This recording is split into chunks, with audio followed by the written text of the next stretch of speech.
tuned into Daily Top 10, where we bring to you the most trending news around the globe. Brought to you by your favorite entertainment channel. At number 10, Inyanya postpones London show. Amidst the ongoing grief hovering around the entertainment space and in honor of Davido and Chioma, who are currently mourning the death of the 3-year-old son Ifeanyi Adeleke, Nigerian Afro-pop and R&B singer Inyanya has taken to his social media handle to announce the postponement of his London show that was originally slated for November 6, but has now been postponed to a later date in the month. He said, and I quote, "Dear friends, in the light of the tragic event that took place this week, which hits very close to home, I have taken the painful decision to push my London show, scheduled for the 6th of November 2022 to the 22nd of November 2022. All tickets purchased will be valid for the new date. I apologize for any inconvenience this may cause, but it doesn't feel right to celebrate." End of quote. Wizkid also postponed the release of his 5th studio album, More Love, Less Ego, originally slated for its release at midnight of November 3rd, to a date not yet disclosed.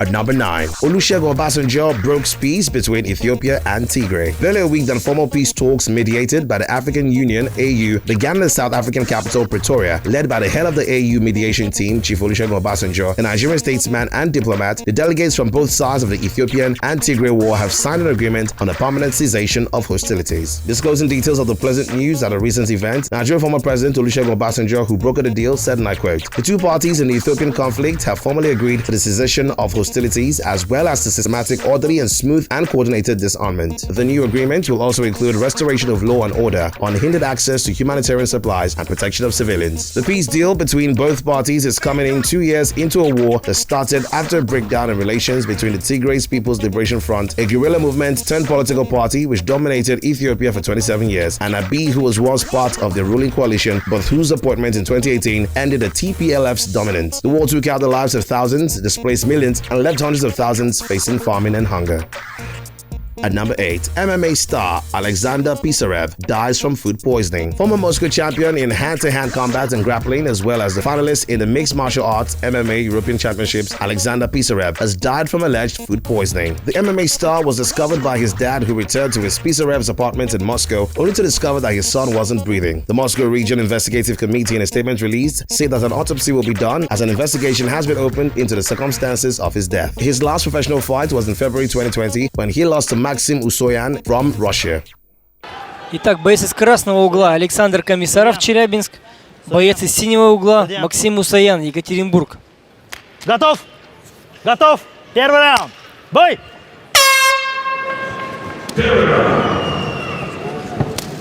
Так, Александр начинает с лоу-кика. Да, и попадает левой в челюсть. Да, немножечко повело Максима от этого попадания. Вот вроде пришел в себя немножко. Да, и тяжелый пропуск. Очень жесткий хайкик. И времени еще очень много.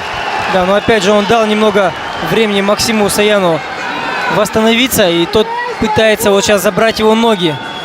Да, но смыкается захват на шее, возможно будет попытка проведения удушающего приема. Да, запрыгивает, затягивает гард Александр.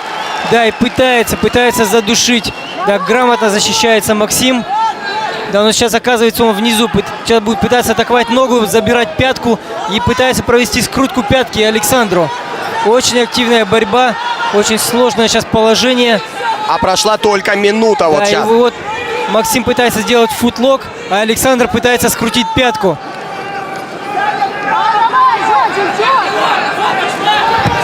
Так, сдача. Сдача! Вот это драматичный какой поединок. Да, как хорошо Александр начал.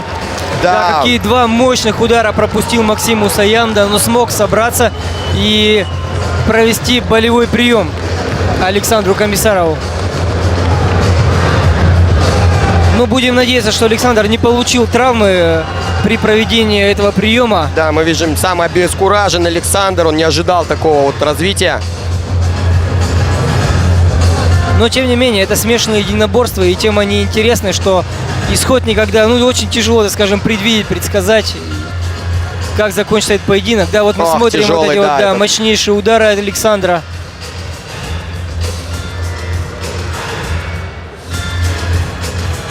Да, и вот было видно, был прием, да, скрутка пятки, да, от Максима Усояна. Очень, на самом деле, опасный прием.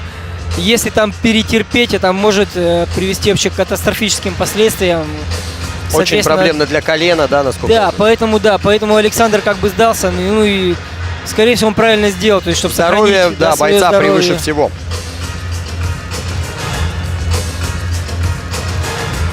Что ж, можно поздравить, наверное, уже Максима Усаяна с победой болевым приемом.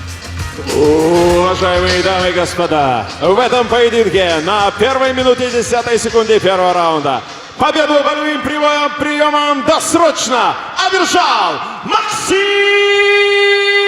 Усаян! At number 7, Stormzy and Adidas partner for a better football experience. Following the irregular reports contained in the Football Association's annual report on the Football Leadership Diversity Code, 29-year-old British rapper, singer and songwriter Stormzy and popular athletic fashion brand Adidas have announced a partnership with 10 brands in launching Murky FC, a campaign that is committed to enhancing and protecting diverse representation of the football industry. Scheduled to commence operations in January 2023 with full participation of its partners to include the support of Manchester United, Fulham and Lad Bible, Murky FC is an initiative that will effect change in the football sector by addressing the lack of diversity off the pitch in football and providing access to a host of multi-year paid professional replacements and opportunities across the world of football. Research commissioned by Adidas reveals a shocking lack of black representation within the wider football industry. Enough. On the pitch, we do our thing, but off the pitch, it's like we don't exist. That's all about to change. Welcome to Murky FC, a project I've created with Adidas to give young black people opportunities within the beautiful game. The time is now. 11 industry partners creating the next generation of leaders.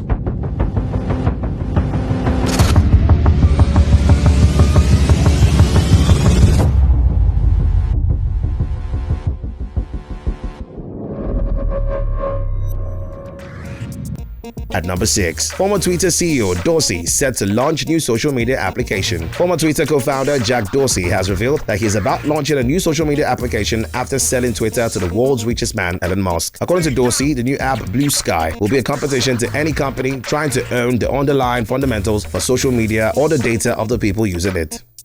At number 5, popular TikTok stars sentenced to jail for defamation. The Kano State Magistrate Court has remanded Mubarak Mohammed and Nazifi Mohammed on allegations of conspiracy and defamation of character. This is coming in after the skitmakers created a content that allegedly questioned the character of the state's governor, Abdullahi Ganduje, as being a corrupt leader. Aminu Gambari, who is the presiding magistrate on the case, ordered the remand of the TikTokers in prison custody while the case was adjourned to November 6. At number 4, most Nigerians are emotionally bankrupt, says Pretty Mike. Popular Nigerian socialite and businessman Mike Nwogu, popularly known as Pretty Mike, recently took to his Instagram stories where he alleged that most Nigerians are emotionally bankrupt due to the number of bad news they get to consume on a daily basis, especially in recent times. The socialite, who is known for his highly dramatic and controversial entrance at events, said, and I quote, "I think I have succeeded another day holding my head up on this platform because the amount of sad things I have to read and watch, I have to say most Nigerians are emotionally bankrupt." End of quote.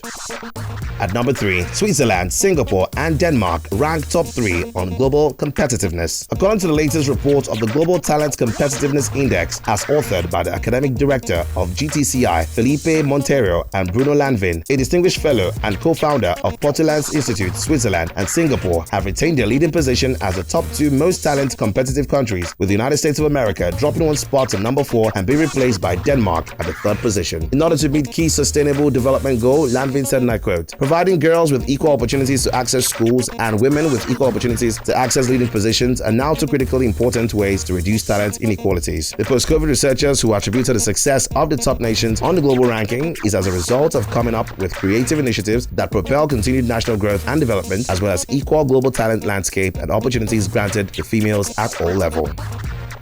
At number 2, Nigerian woman becomes General of the United States of American Army. Born in London, United Kingdom to Nigerian parents, Amanda Azubike, who joined the U.S. Army in 1994 and became an aviator, has been decorated as a Brigadier General of the United States Army. Describing Amanda as one with great leadership qualities, the U.S. Army Future Command Commander General James Riney stated that she makes everyone around her better. A big congratulations to the Brigadier General.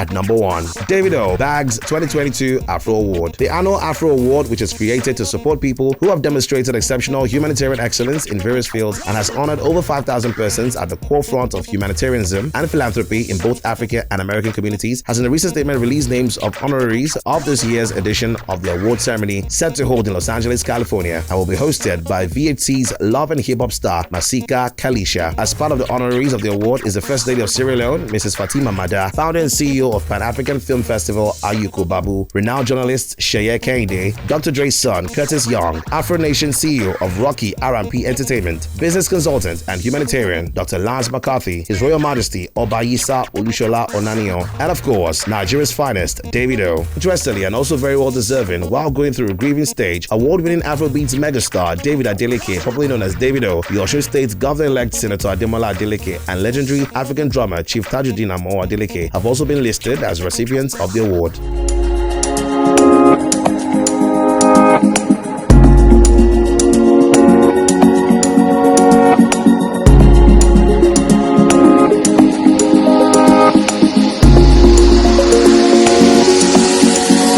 That's it on Daily Top 10 for today. For more updates and breaking news, kindly follow us on all our social media platforms. Thanks for staying tuned. Bye for now.